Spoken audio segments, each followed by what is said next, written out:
नमस्कार दोस्तों, कैसे हैं आप लोग। उम्मीद करता हूं अच्छे होंगे। आप लोग तैयारी अच्छे से कीजिए। वैकेंसी जून तक जरूर आ जाएगी। इसका नोटिफिकेशन बहुत आ रहा है, यानी पेपर वगैरह में इसका आर्टिकल छप रहे हैं। तो आप लोग तैयारी मन से कीजिएगा। तब तक हम लोग ये वाला एडिटोरिया का 100 सीट वाला बुक कंप्लीट कर चुके होंगे। इसके बाद जो भी नए बुक आएंगे उसे हम लोग पूरे विस्तार के साथ देखेंगे। चलिए दोस्तों, देखते हैं आज का पहला प्रश्न है, निम्नलिखित में से कौन सा एक सेप्रोफाइट यानी मृतोपजीवी है। तो मृतोपजीवी यानी अपघटक कौन है। तो इसका आंसर हो जाएगा ऑप्शन नंबर सी, कवक और बैक्टीरिया। वही बात करें, पारिस्थितिकी तंत्र के दो घटक होते हैं। कौन कौन होते हैं? जैविक और अजैविक। जैविक और अजैविक घटक।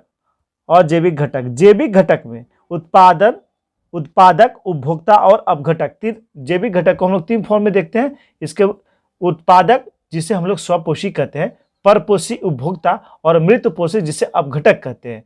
स्वपोषी की बात करें तो स्वपोषी में आते हैं पेड़ पौधे। कौन आते हैं? पेड़ पौधे। वहीं परपोषी यानी उपभोक्ता में हम लोग 3 पार्ट देखते हैं। एक शाकाहारी जो प्राथमिक उपभोक्ता, मांसाहारी जो द्वितीय उपभोक्ता, और सर्वाहारी को तृतीय उपभोक्ता में रखते हैं। चलिए देखते हैं अगला प्रश्न है, मेटाबॉलिक दर नियंत्रित किया जाता है। तो मेटाबॉलिक दर यह थायराइड के द्वारा नियंत्रित किया जाता है। आंसर हो जाएगा ऑप्शन नंबर ए, थायराइड ग्रंथि।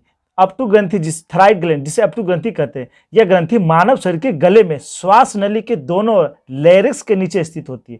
इससे जो थायरोक्सिन नामक हार्मोन का स्रावन होता है। वहीं पिट्यूटरी ग्लैंड यह जो है मानव के कपाल के अग्रपाली के जनकु अस्थि में एक गड्ढे में उपस्थित होती है, जिसको सेला टूरुसिका कहते हैं। इसका भार, अपटू ग्रंथि, इसका भार लगभग 0.5 ग्राम होता है, और इसे मास्टर ग्लैंड भी कहते हैं। क्या कहते हैं? मास्टर ग्लैंड भी कहते हैं। वहीं पैराथायराइड यानी परा अपटू ग्रंथि, तो परा अपटू ग्रंथि, इससे पैराथॉर्मोन नामक हार्मोन और कैल्सिटोनिन नामक हार्मोन के स्रावन होता है। चलिए देखते हैं अगला प्रश्न है, सेक्रेटिन हार्मोन स्रावित होता है। तो सेक्रेटिन हार्मोन यह ग्रहणी के द्वारा स्रावित होता है। आंसर हो जाएगा ऑप्शन नंबर बी, किनके द्वारा? ग्रहणी के द्वारा यह स्रावित होता है। अच्छा, कुछ प्रमुख हार्मोन हम लोग जानेंगे किससे स्रावित होते हैं। लार से। लार में कौन कौन से हार्मोन? तो लार में टाइलिन। कौन सा? टाइलिन और मोल्टेज। टाइलिन और मोल्टेज लार के द्वारा। वहीं बात करें जठर रस के द्वारा, आमाशय के जठर रस के द्वारा पेप्सिन और रेनिन नामक हार्मोन, स्रावन होता है। वहीं बात करें अग्नाशय यानी पेनक्रियाज के द्वारा, तो 3 हार्मोन इससे स्रावित होते हैं, ट्रिप्सिन, एमालेज और लाइपेज, जिससे शॉर्ट में लैट भी कहते हैं। वहीं बात करें erepsin hormone, maltase hormone, sucrase hormone, lactase hormone और लाइपेज हार्मोन, यह अंतरीय रस होती हैं। चलिए देखते हैं अगला प्रश्न है, मानव मस्तिष्क में स्मरण क्षमता कहाँ होती है, यानी स्मरण क्षमता यह किसके द्वारा नियंत्रित होता है। तो यह नियंत्रित होता है सेरिब्रम के द्वारा। आंसर हो जाएगा ऑप्शन नंबर ए, किनके द्वारा? सेरिब्रम के द्वारा। स्मरण शक्ति, बुद्धिमत्ता, ज्ञान, ऐच्छिक गतियों का नियंत्रण केंद्र है। वहीं बात करें सेरिबेलम की बात करें तो शरीर का संतुलन बनाए रखता है। सेरिबेलम शरीर का संतुलन बनाए रखने में मदद करता है। वहीं बात करें थैलेमस, तो थैलेमस ग्रंथि जो है, इससे ठंड, गर्म, दर्द, ये सारे का आभास किसके द्वारा होता है? थैलेमस ग्रंथि के द्वारा। वहीं हाइपोथैलेमस की बात करें तो हाइपोथैलेमस रक्तदाब का नियंत्रण, पसीना, गुस्सा, खुशी आदि का नियंत्रण किसके द्वारा होता है? हाइपोथैलेमस के द्वारा। किनके द्वारा? हाइपोथैलेमस के द्वारा। वहीं बात करें हृदय गति, हृदय की धड़कन का नियंत्रण मेंडुला ऑब्लिंगेटा से होता है। किससे? मेंडुला ऑब्लिंगेटा से होता है। चलिए अगला प्रश्न देखते हैं, निम्नलिखित में से कौन सा एक यूकैरियोटिक जीव का उदाहरण नहीं है। तो यूकैरियोटिक जीव का उदाहरण नहीं है, कौन नहीं है? जीवाणु। ऑप्शन नंबर डी, जीवाणु जो है प्रोकैरियोटिक जीव का उदाहरण है। किसका? प्रोकैरियोटिक जीव का। अच्छा, जीवाणु के बारे में थोड़ा हम लोग जान लेते हैं। जीवाणु की बात करें तो जीवाणु का खोज किसने किया था? तो जीवाणु का खोज किया था ल्यूमेनहॉक ने। किसने किया था? ल्यूमेनहॉक ने किया था। यह हॉलैंड के एक वैज्ञानिक थे। कहाँ के? हॉलैंड के वैज्ञानिक। और इन्हें ल्यूमेनहॉक को ही जीवाणु का पिता कहा जाता है। क्या कहा जाता है? जीवाणु का पिता कहा जाता है। अच्छा, जीवाणु। तो जीवाणु की बात करें तो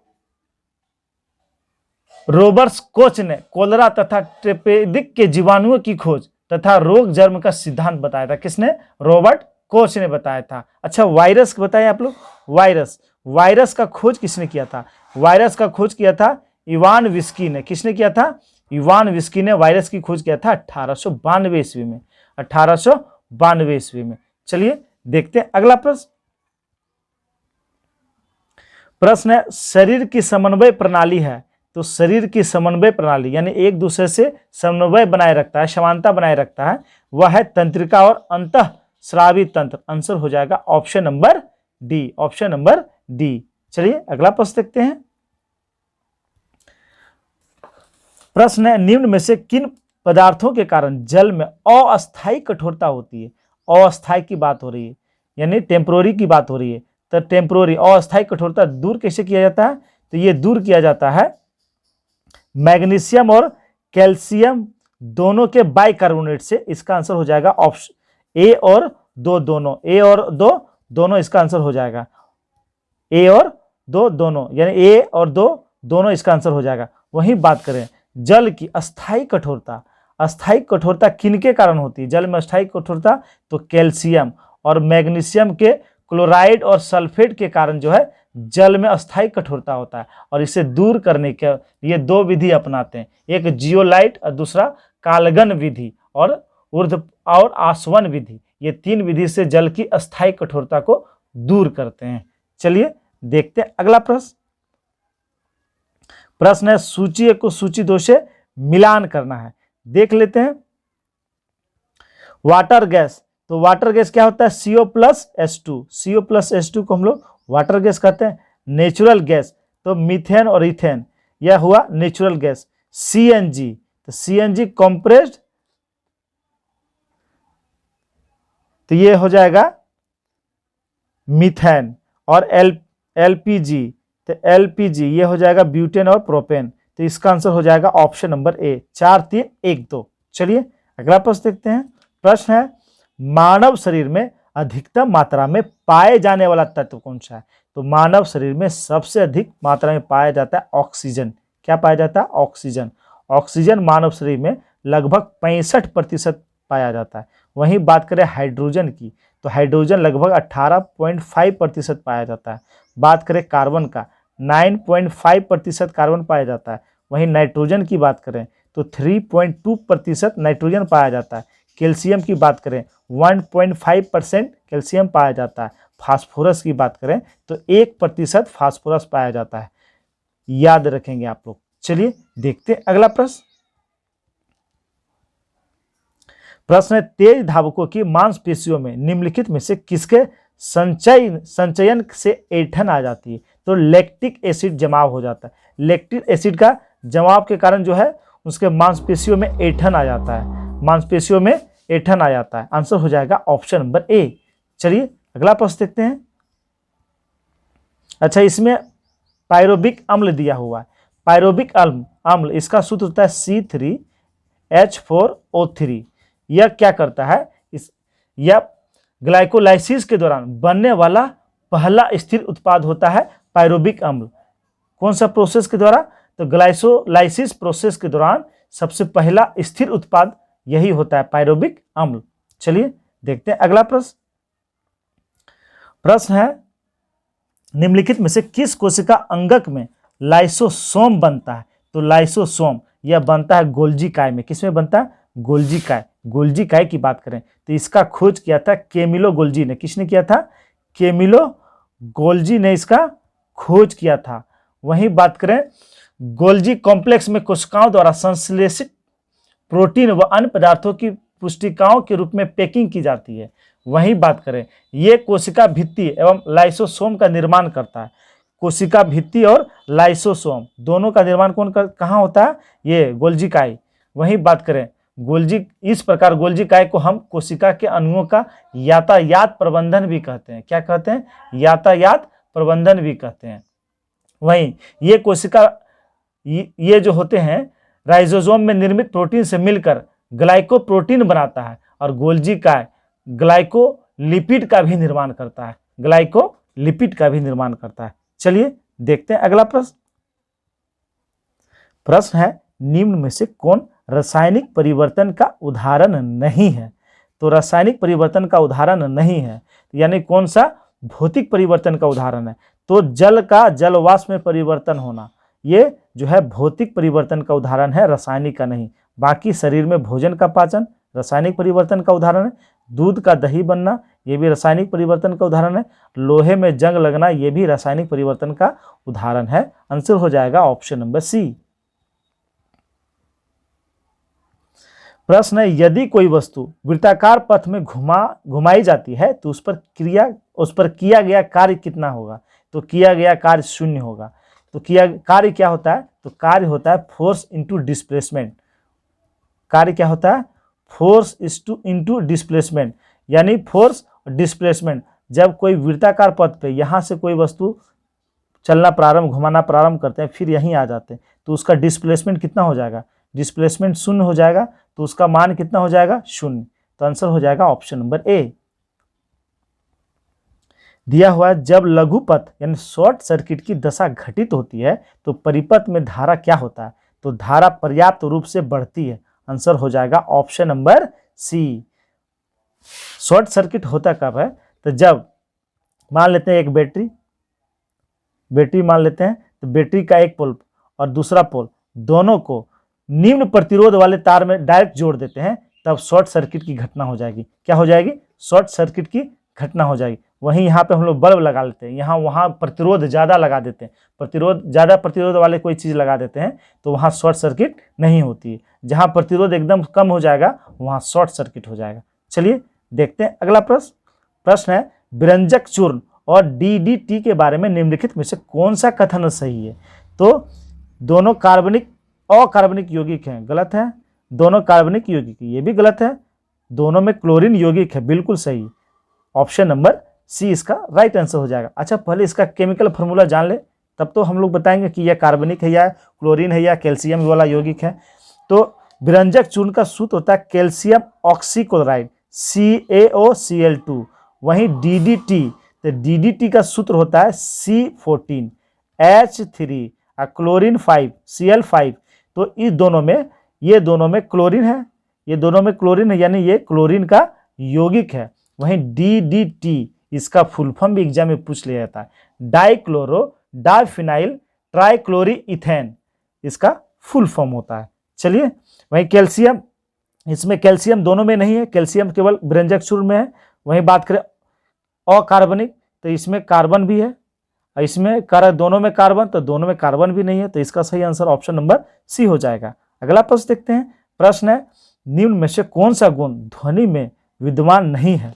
तो ध्वनि में कौन सा गुण मौजूद नहीं है? तो ध्वनि में ध्रुवन नहीं होता है, यानी ध्वनि का ध्रुवन नहीं होता है। आंसर हो जाएगा ऑप्शन नंबर बी। ध्वनि एक अनुदैर्घ्य तरंग है। कैसी तरंग है? अनुदैर्घ्य तरंग है, और जो निर्वात में गमन नहीं कर सकती है। निर्वात में गमन नहीं कर सकती। ध्वनि का माध्यम परिवर्तन होने से उसके आयाम में कोई परिवर्तन नहीं होता है। ध्वनि का तारत्व जितना, यानी ध्वनि का आवृत्ति जितना अधिक होगी तो उसका जो है तारत्व भी क्या होगा? उतना अधिक होगा, और ध्वनि उतनी पतली होगी। चलिए देखते हैं अगला प्रश्न है उपास्थि निम्नलिखित में से किस में नहीं पाया जाता है? तो उपास्थि तो कंठ में पाए जाते हैं, नासिका यानी नाक में पाए जाते हैं, कान यानी कर्ण में पाए जाते हैं, मूत्राशय में नहीं पाए जाते। आंसर हो जाएगा ऑप्शन नंबर डी। यह एक मुलायम उत्तक होता है, यानी उपास्थि कह सकते हैं, यानी मुलायम हड्डी, जहाँ की हड्डियां सॉफ्ट होती है वह क्या कहलाता है? उपास्थि कहलाता है। तो इसका आंसर हो जाएगा ऑप्शन नंबर डी। चलिए अगला प्रश्न देखते हैं। प्रश्न है निम्नलिखित में से किसकी कोई इकाई नहीं होती है? तो कोई इकाई नहीं होती है सापेक्षिक घनत्व का। किसका? सापेक्षिक घनत्व और विकृति इन दोनों का कोई भी इकाई या मात्रक नहीं होता है। आंसर हो जाएगा इसका ऑप्शन नंबर बी। प्रश्न है वह तत्व जो रक्त में नहीं पाया जाता। तो रक्त में क्रोमियम नहीं पाया जाता। आंसर हो जाएगा ऑप्शन नंबर डी। रक्त की बात है तो रक्त एक तरल संयोजी उत्तक है, तरल संयोजी उत्तक है रक्त का पीएच मान कितना होता है? तो इसका पीएच मान होता है 7.4। कितना होता है? 7.4। हमारे शरीर के भार का लगभग 7% जो है रक्त पाया जाता है। कितना? 7% रक्त पाया जाता है। वहीं अगर लीटर की बात करें तो 5 से 6 लीटर। कितना? 5 से 6 लीटर। अब महिलाओं में आधा लीटर पुरुषों की तुलना में कम पाए जाते हैं। रक्त में 2 प्रकार के पदार्थ पाए जाते हैं, एक होता है प्लाज्मा, और दूसरा होता है ब्लड कार्पल्स, जिसे रुधिराणु कहते हैं। प्लाज्मा की बात करें तो प्लाज्मा यह रक्त का अजीवित तरल भाग होता है और यह रक्त का लगभग 60% होता है। वहीं प्लाज्मा का 90% भाग जल होता है। 90% भाग क्या होता है? जल होता है। और 7% भाग प्रोटीन होता है। प्रोटीन कितना होता है? प्रोटीन 7% होता है। और लवण 0.9 और ग्लूकोज 0.1, शेष पदार्थ बहुत कम मात्रा में पाए जाते हैं। प्लाज्मा पचे हुए भोजन एवं हार्मोन का शरीर में संवहन करता है। कौन करता है? प्लाज्मा। वहीं सेरम क्या होता है? जांच वगैरह में सेरम लिया जाता है। प्लाज्मा से जब हम लोग फाइब्रिनोजेन नामक प्रोटीन निकाल देते हैं तो शेष प्लाज्मा को सेरम कहा जाता है। क्या कहा जाता है? सेरम कहा जाता है। वहीं बात करें रुधिराणु, तो यह रक्त का शेष 40% भाग होता है। इससे 3 भाग में रुधिराणु का ही भाग होता है WBC, RBC और ब्लड प्लेटलेट्स। ये किसका भाग होता है? रुधिराणु का भाग होता है। चलिए देखते हैं अगला प्रश्न है, पौधे के किस हिस्से से हल्दी प्राप्त की जाती है जो आमतौर पर रंग एवं एंटीसेप्टिक के रूप में इस्तेमाल की जाती है? तो हल्दी का उपयोग वाला भाग होता है तना। क्या होता है? तना। आंसर हो जाएगा ऑप्शन नंबर डी, हल्दी की बात करें, आलू की बात करें, अदरक की बात करें, इस सब का खाने या उपयोगी भाग कौन सा होता है? तना होता है। वहीं जड़ की बात करें तो मूली, गाजर, शकरकंद, ये सारे का हम लोग क्या चीज उपयोग में लाते हैं? जड़ लाते हैं। चलिए देखते हैं अगला प्रश्न है, भारतीय रिजर्व बैंक द्वारा बैंक दर कम करने की ओर जाता है कब? जब बाजार में अधिक तरलता हो तब। आंसर हो जाएगा ऑप्शन नंबर ए। आरबीआई की बात आई तो आप लोग बताएं आरबीआई की स्थापना कब हुआ? 1 अप्रैल 1935 को जो है आरबीआई की स्थापना हुआ था 5 करोड़ की अधिकृत पूंजी के साथ। और इसका राष्ट्रीयकरण कब हुआ? तो इसका राष्ट्रीयकरण हुआ था 1 जनवरी 1949 ईस्वी को आरबीआई का राष्ट्रीयकरण हुआ था। इसका मुख्यालय कहाँ है? तो इसका मुख्यालय मुंबई में। भारत में मौद्रिक एवं खास नीति आरबीआई बनाता है और लागू करता है। भारत के प्रथम आरबीआई गवर्नर कौन थे? तो जो 1935 से 37 तक रहे थे, ऑसबोर्न स्मिथ। कौन थे? Osborne Smith. वहीं प्रथम भारतीय एवं स्वतंत्रता के बाद प्रथम आरबीआई गवर्नर थे सीडी देशमुख। और इसी के समय में वह 43 से लेकर 49 तक गवर्नर रहे थे। और इसी के समय में आरबीआई का जो है क्या हुआ था? राष्ट्रीयकरण हुआ था। वहीं बैंकों का राष्ट्रीयकरण जो हुआ था वह किसके समय में हुआ था? तो आरबीआई के गवर्नर उस समय थे एल.के. झा। कौन थे? एल.के. झा। वहीं बात करते हैं आरबीआई का लेखा वर्ष होता है 1 जुलाई से 30 जून। कितना है? 1 जुलाई से 30 जून इसका लेखा वर्ष है। चलिए देखते हैं अगला प्रश्न है, घाटे के वित्त पोषण के कारण अर्थव्यवस्था में निम्नलिखित में से कौन सा विकास हो सकता है? तो अर्थव्यवस्था में कौन सा विकास हो सकता है? मुद्रास्फीति में वृद्धि हो जाएगी, सरकारी कर्ज में वृद्धि हो जाएगा, धन की आपूर्ति में वृद्धि हो जाएगी, चालू खाता घाटे में सुधार होगा? बिल्कुल नहीं। तो इसका आंसर हो जाएगा 1, 2 और 3, ऑप्शन नंबर डी, 1, 2 और 3। चलिए अगला प्रश्न देखते हैं। प्रश्न है, संसद में केंद्रीय बजट की तैयारी एवं प्रस्तुति के लिए निम्नलिखित में से कौन सा विभाग जिम्मेदार है?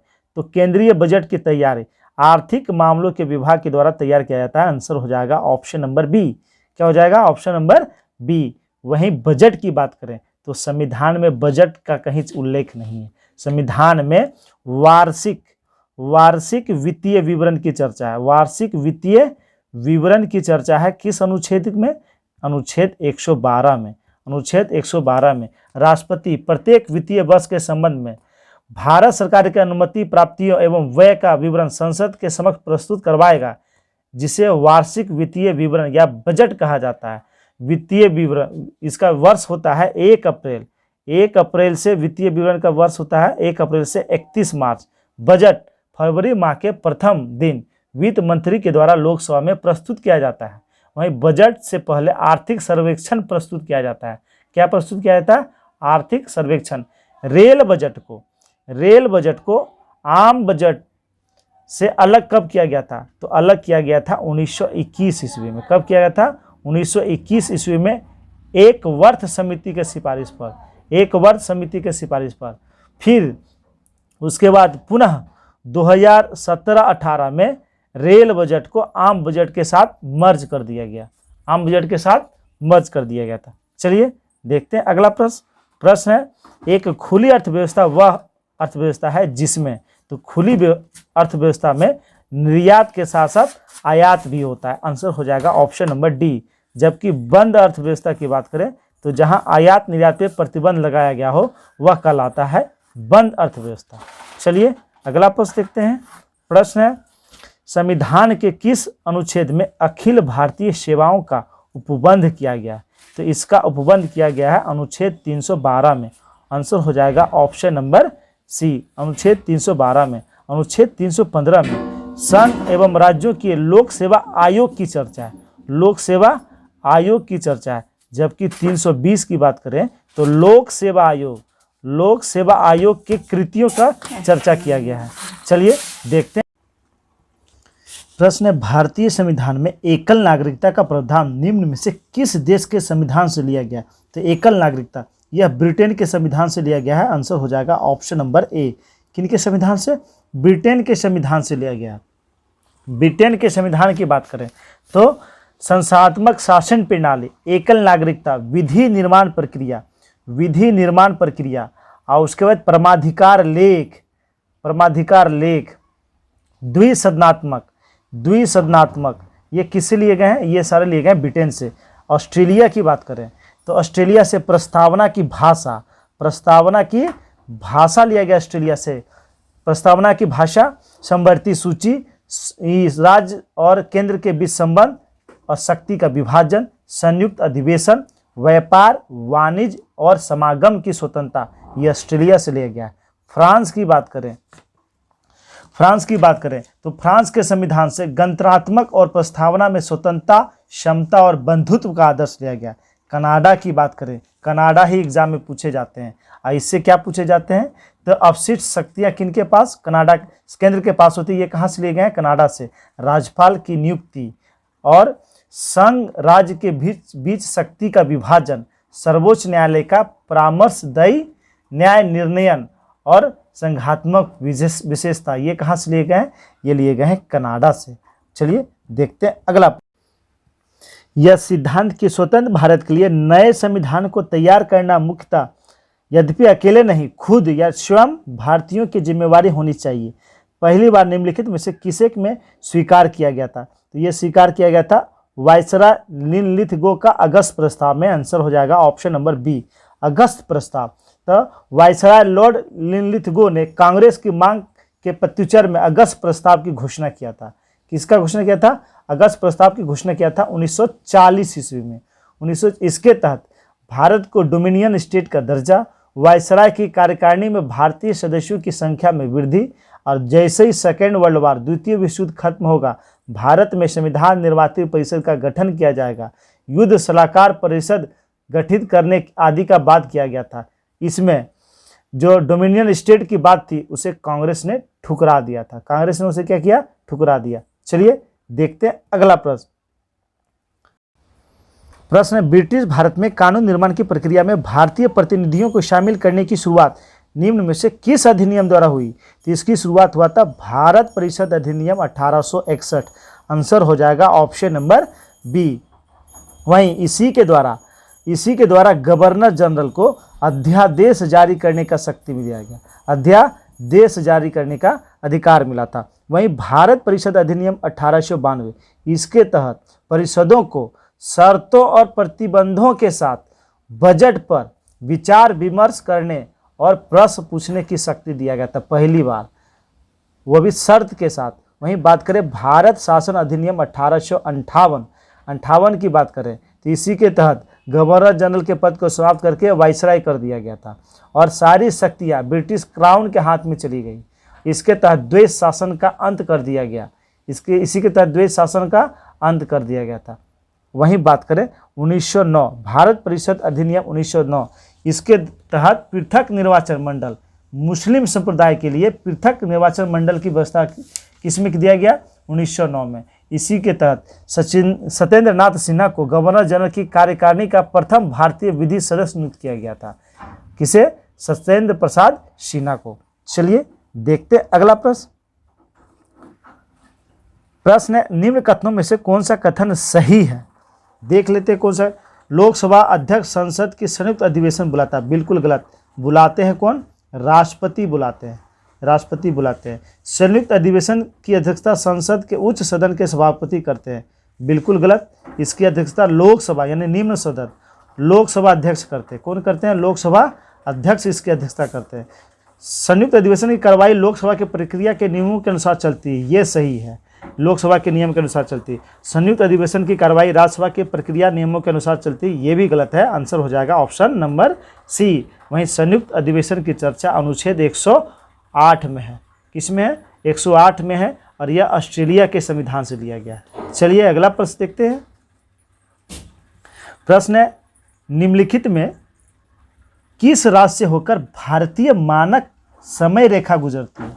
तो भारतीय मानक समय रेखा या ऑप्शन में मध्य प्रदेश से गुजरती है। आंसर हो जाएगा ऑप्शन नंबर ए, भारतीय मानक समय इलाहाबाद के मिर्जापुर से। कहाँ से गुजरा है? इलाहाबाद के मिर्जापुर के निकट से गुजरा है। यह है 82.5 डिग्री, 82.5 डिग्री पूर्वी देशांतर, 82.5 डिग्री पूर्वी देशांतर, जो ग्रीनविच के समय से 5.5 घंटा आगे है। यह 5 राज्यों से होकर गुजरती है। भारतीय मानक समय रेखा 5 राज्यों से होकर गुजरती है। वो 5 राज्य हैं उत्तर प्रदेश, मध्य प्रदेश, छत्तीसगढ़, ओडिशा और आंध्र प्रदेश। ये 5 राज्यों से होकर भारतीय मानक समय रेखा गुजरती है। चलिए अगला प्रश्न देखते हैं। प्रश्न है, निम्नलिखित समूहों में कौन सा पूर्व से पश्चिम की ओर पहाड़ियों का सही क्रम है? यानी पूरब से पश्चिम की ओर, तो यह है सारे अरुणाचल प्रदेश की पहाड़ियां हैं। इसका आंसर हो जाएगा option number D, Mishmi, Abor और मीरी। चलिए मैप में पहाड़ियों का लोकेशन देख लेते हैं। ये पूर्वोत्तर भारत हो गया, पूर्वोत्तर भारत। यहीं पे हम लोग को देखना था, इसमें जो पहाड़ी था मिसमी, अबोर और मीरी। तो यहाँ जूम कर लेते हैं इसे।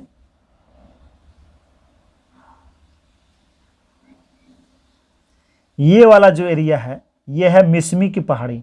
कौन सी पहाड़ी है? मिसमी की पहाड़ी। और ये वाला जो एरिया है ये है अबोर की पहाड़ी। और यहाँ पे है मीरी पहाड़ी, यहाँ पे है मीरी पहाड़ी। हम लोग को अरेंज करना था पूरब से पश्चिम, तो सबसे 1 नंबर में सबसे पूरब में है मिसमी पहाड़ी, उसके बाद अबोर पहाड़ी और उसके बाद मीरी पहाड़ी। और ये तीनों कहाँ है? ये तीनों जो है अरुणाचल प्रदेश में। कहाँ है? अरुणाचल प्रदेश में। चलिए देखते हैं अगला प्रश्न। प्रश्न है, पालघट दर्रा किन 2 राज्यों के बीच अवस्थित है? तो पालघट दर्रा यह केरल और तमिलनाडु के बीच अवस्थित है। आंसर हो जाएगा ऑप्शन नंबर सी। मैप में दक्षिण भारत की जो 3-4 प्रमुख दर्रे हैं उसे हम लोग समझने का कोशिश करते हैं। तो ये दक्षिण भारत के प्रमुख दर्रे हैं। एक है थालघाट दर्रा, सबसे ऊपर में है थालघाट दर्रा। ये जो थालघाट दर्रा है यह मुंबई से नासिक जाने का रास्ता, नासिक जाने का राजमार्ग किसमें है? इसी थालघाट दर्रे में। कहाँ से कहाँ? मुंबई से नासिक, मुंबई से नासिक। यही भोरघाट दर्रा, ये महाराष्ट्र में भोरघाट दर्रा, यहाँ से मुंबई से पुणे जाने का रास्ता इसी से है। किससे? भोरघाट दर्रा से होकर जाती। वहीं पालघाट दर्रा यह देख रहे हैं, यह केरल और ये तमिलनाडु, ये दो केरल और तमिलनाडु के सीमा पर है पालघाट दर्रा। पालघाट दर्रा से कोच्चि से कोयम्बटूर जाने का रास्ता है। वहीं सेनकोटा दर्रा यह जो है यह भी केरल में है। कहाँ है? केरल में है। चलिए देखते हैं अगला प्रश्न है, निम्न में से कौन सा मैंग्रोव वनस्पति स्थल तमिलनाडु में स्थित नहीं है। तो पिछावरम, मेथुपेट और रामनद ये तीनों तमिलनाडु में है। कुंडापुर यह तमिलनाडु में नहीं, आंसर हो जाएगा ऑप्शन नंबर डी कुंडापुर। यह कर्नाटका में है। कहाँ है? कर्नाटका में है कुंडापुर। यह पिछावरम, पिछावरम जो मैंग्रोव वनस्पति स्थल है, ये जो सुनामी आया था उसमें जो है इसी के कारण, मैंग्रोव इसी के कारण जो है तमिलनाडु के तटवर्ती क्षेत्रों में बहुत कम नुकसान हुआ था। चलिए देखते हैं अगला प्रश्न। प्रश्न है निम्नलिखित में से कौन सा खरीफ फसल नहीं है? तो खरीफ फसल कौन सा नहीं है? सरसों। सरसों एक रबी फसल है। अच्छा, हम लोग जान लेते हैं सबका मौसम, किस मौसम में इसकी बुआई की जाती है, किस मौसम में कटाई की जाती है। खरीफ की बात करें तो खरीफ फसल इसकी जो है बुआई जून जुलाई में, इसकी बुआई जो है जून जुलाई में की जाती है और इसे काटा कब जाता है? नवंबर दिसंबर में। कब? नवंबर दिसंबर में। और ये धान, गन्ना, तिलहन, ज्वार, बाजरा, मक्का, अरहर, कपास, मूंगफली, मड़ुआ, तिल, सोयाबीन ये सारे खरीफ फसल के उदाहरण हैं।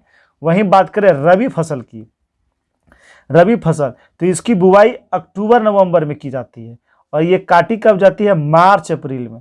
मार्च अप्रैल में से काटा जाता है। गेहूं, जौ, चना, मटर, सरसों, आलू, राई, असली ये सारे इसके उदाहरण हैं। वहीं बात करें नगदी फसल तो मूंगफली, मूंगफली को नगदी फसल में रखा गया है, गन्ना को भी नगदी फसल में रखा गया है और खैनी की जो खेती, तंबाकू की खेती जो की जाती है वह भी जो है नगदी फसल में रखा गया है।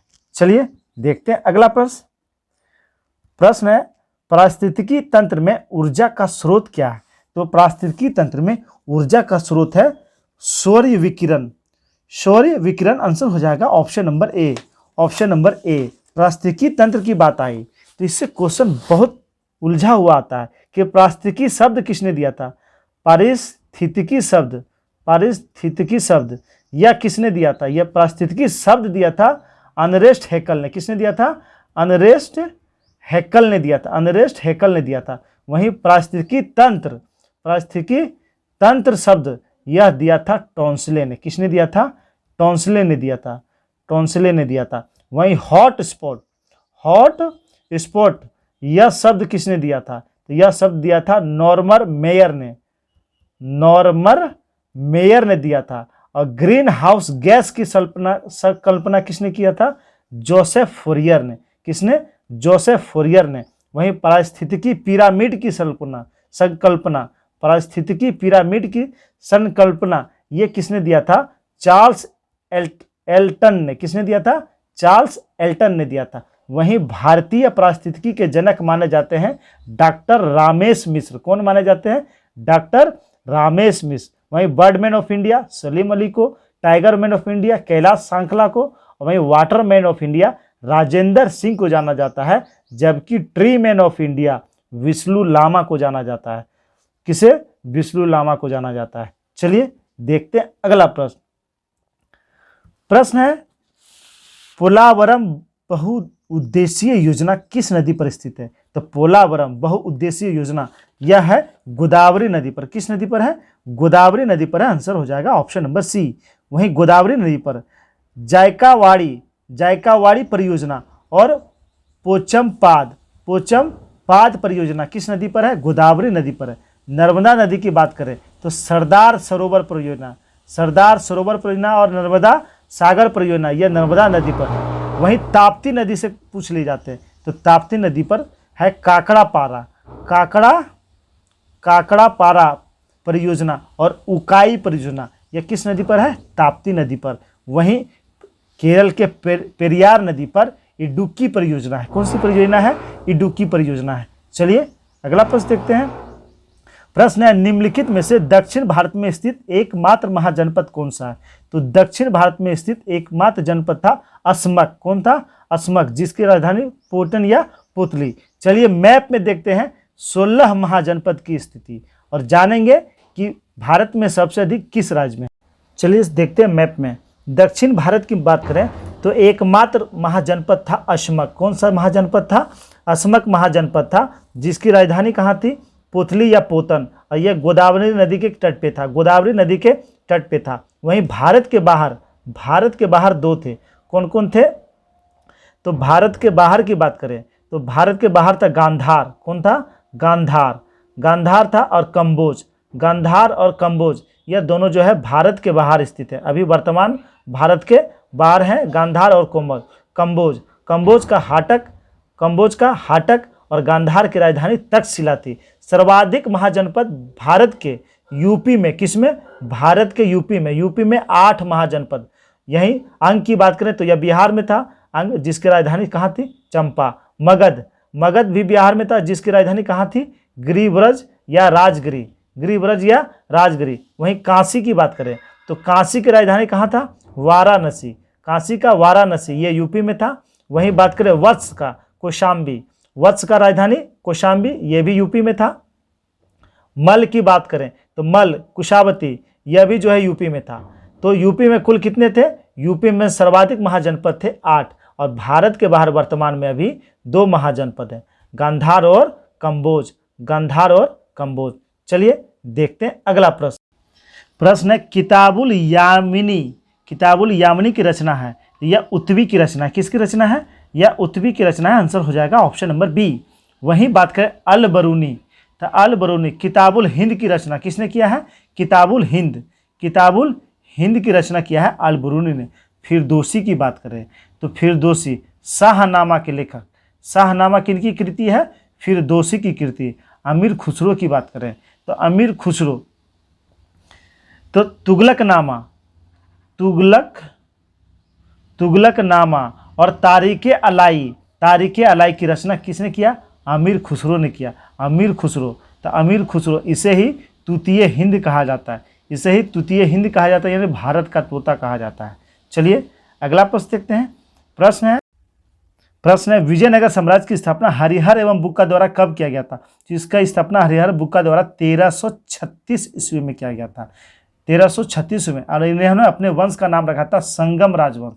संगम राजवंश, संगम इसके पिता का नाम था। क्या था? पिता का नाम। इन्होंने अपने गुरु विद्यारण्य संत के द्वारा आशीर्वाद प्राप्त करके इसकी स्थापना किया था।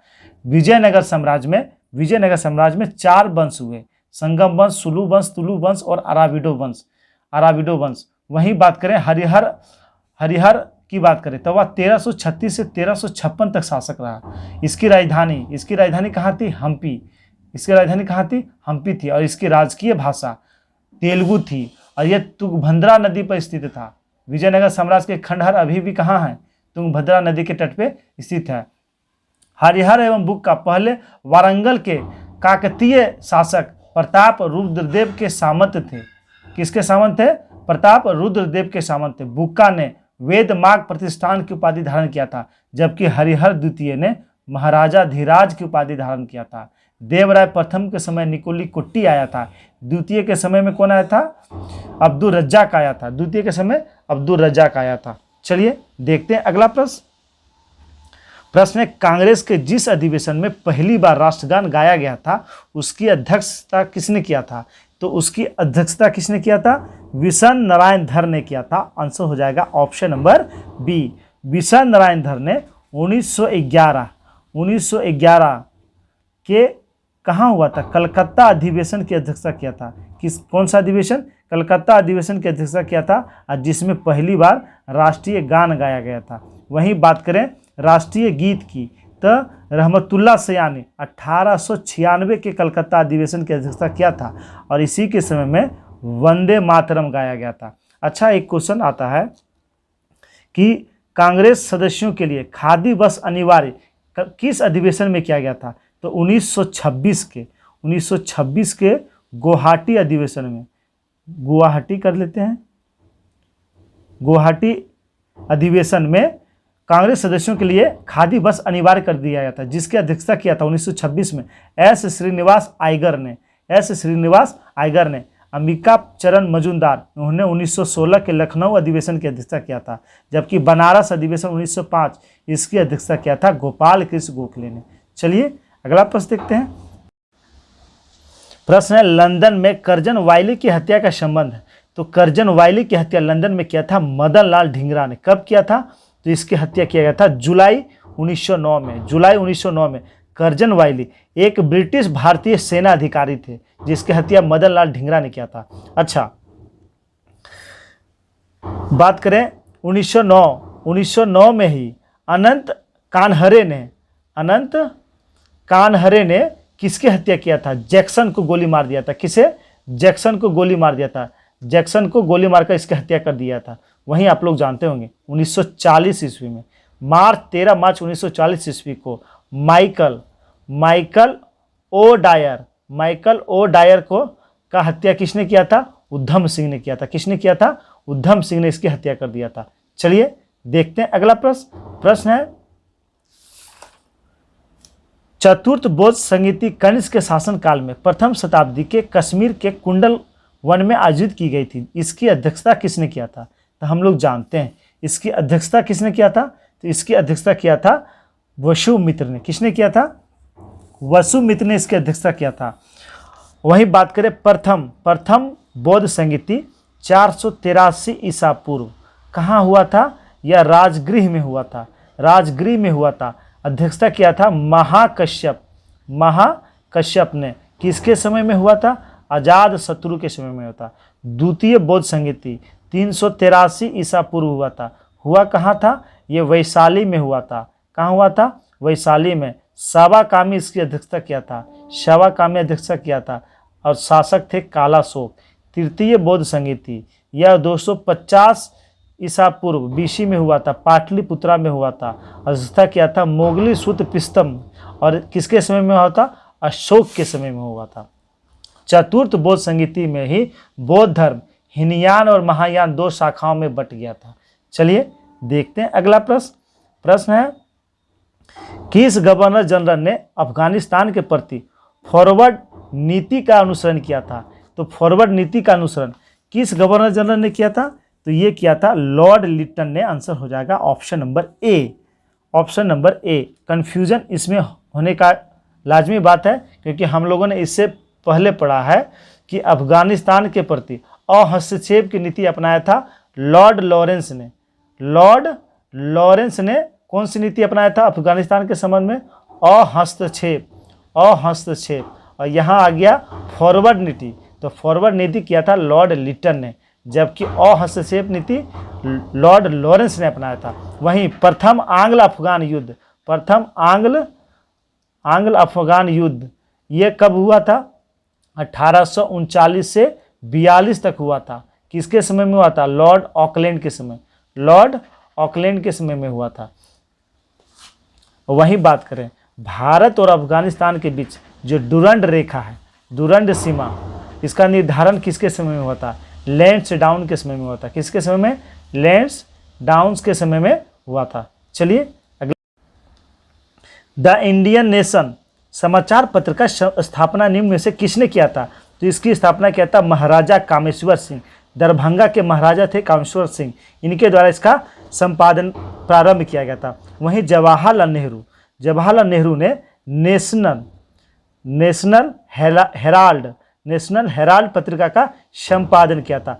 मौलाना मजहरुल हक इनके द्वारा मातृभूमि यानी द मदरलैंड के संपादन प्रारंभ किया था। डॉक्टर राजेंद्र प्रसाद इन्होंने देश नामक पत्रिका और पटना लॉ वीकली इसका संपादन किसने किया था? डॉक्टर राजेंद्र प्रसाद। और इनकी प्रमुख कृति थी इंडिया डिवाइडेड। चलिए अगला प्रश्न देखते हैं। प्रश्न है, काकोरी कांड को निम्नलिखित में से किस संगठन के क्रांतिकारियों ने अंजाम दिया था? तो काकोरी कांड तो इसे किसने अंजाम दिया था? तो इसको अंजाम दिया था हिंदुस्तान रिपब्लिक एसोसिएशन। आंसर हो जाएगा option number B. Hindustan republic association इसकी स्थापना 1924 ईस्वी में किसने किया था? सचिंद्र नाथ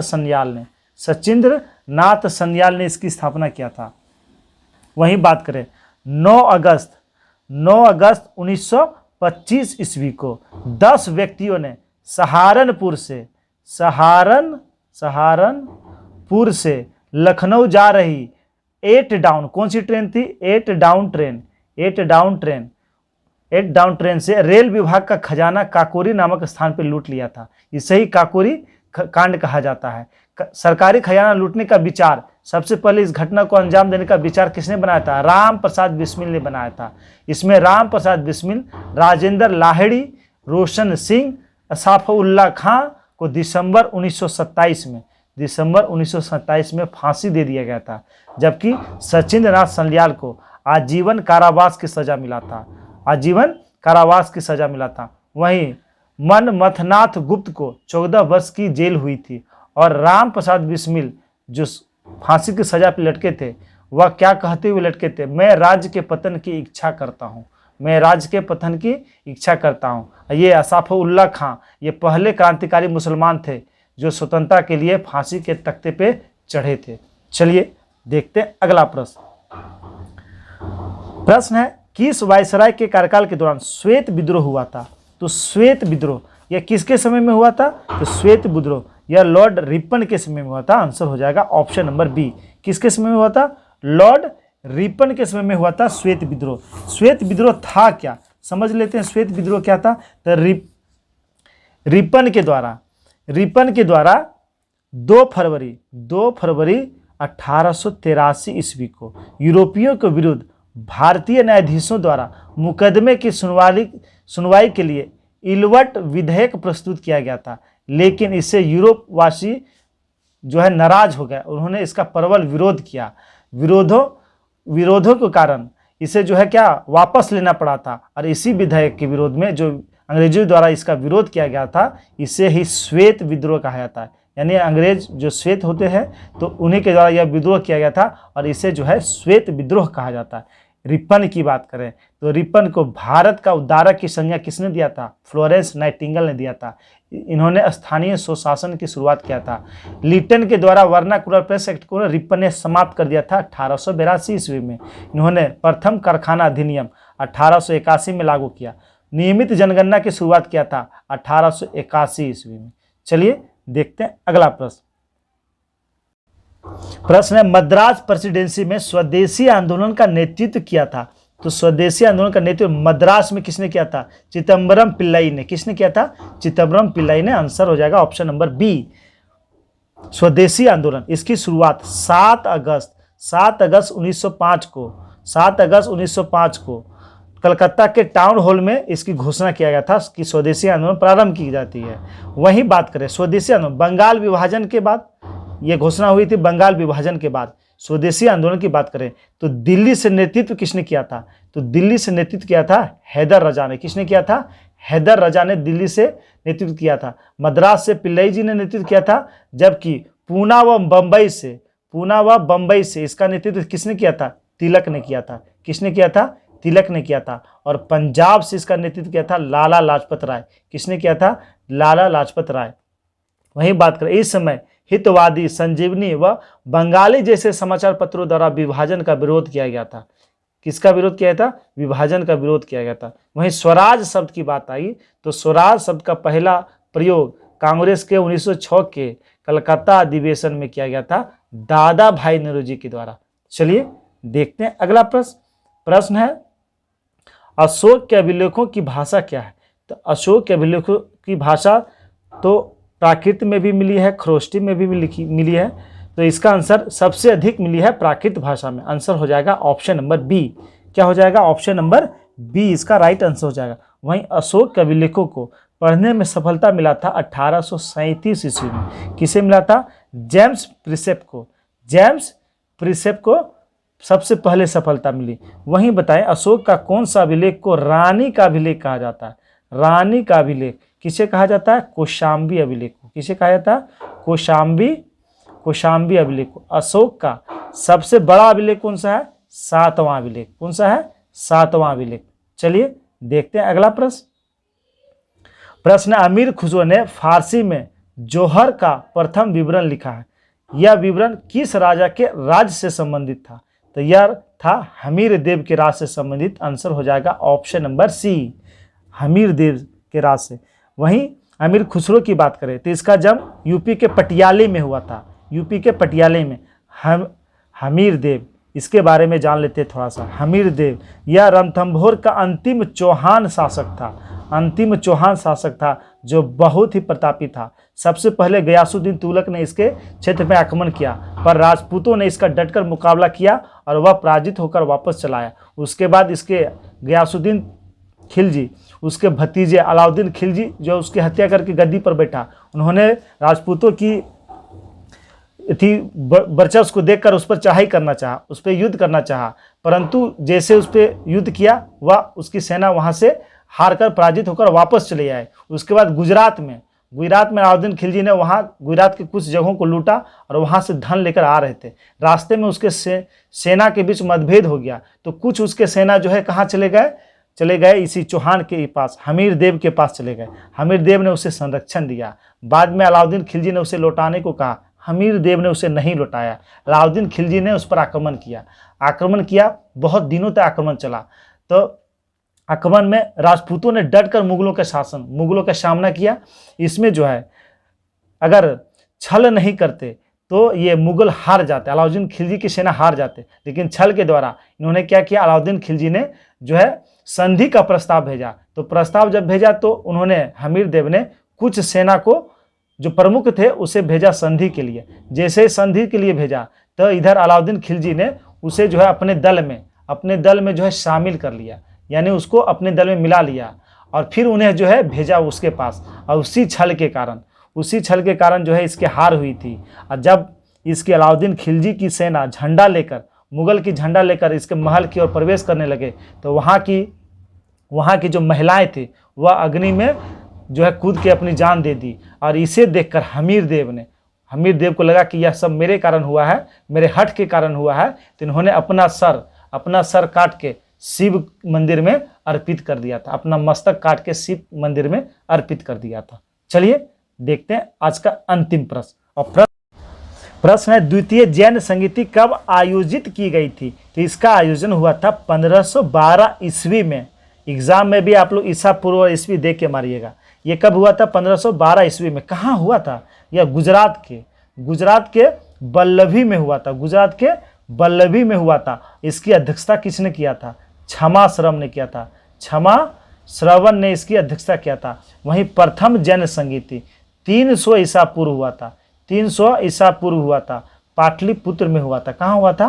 पाटलिपुत्र में हुआ था। और इसकी अध्यक्षता किया था स्थूलभद्र ने। किसने किया था? स्थूलभद्र ने किया था। अच्छा, जैन धर्म की बात आई तो इसके प्रतीक चिन्ह पूछ ले जाते हैं। तो इसके प्रथम तीर्थंकर थे ऋषभदेव, उसका प्रतीक चिन्ह था सांड। क्या था? सांड। द्वितीय थे अजितनाथ। कौन थे? अजितनाथ, उसका प्रतीक चिन्ह हाथी था। क्या था? हाथी था। तीसरे थे शंभवनाथ। कौन थे? शंभवनाथ, उसका प्रतीक चिन्ह घोड़ा था। वहीं 23वें तीर्थंकर पार्श्वनाथ थे। कौन थे? पार्श्वनाथ, उसका चिन्ह था सर्प। और 24वें तीर्थंकर महावीर हुए, जिनका प्रतीक चिन्ह था सिंह। क्या था? सिंह। दोस्तों, ये था एडुटेरिया की तरफ से 50 महत्वपूर्ण प्रश्न का सेट, जो सभी एग्जाम के लिए महत्वपूर्ण है। आप लोग इसी तरह से पढ़ाई कीजिए, चीज़ों को लिंक करके पढ़िए। यानी अगर जैन संगीति पढ़ रहे हैं तो कोशिश कीजिए कॉपी में कि उससे रिलेटेड, जैन धर्म से रिलेटेड जितने भी क्वेश्चन बन सकते हैं सबको नोट करने का कोशिश कीजिए। अगर इस तरह से आप लोग कीजिएगा तो तैयारी आपकी बहुत अच्छी हो जाएगी। दोस्तों, अगर वीडियो अच्छा लगा हो तो लाइक कर देंगे और अपने अपने ग्रुप में शेयर कर देंगे। धन्यवाद दोस्तों।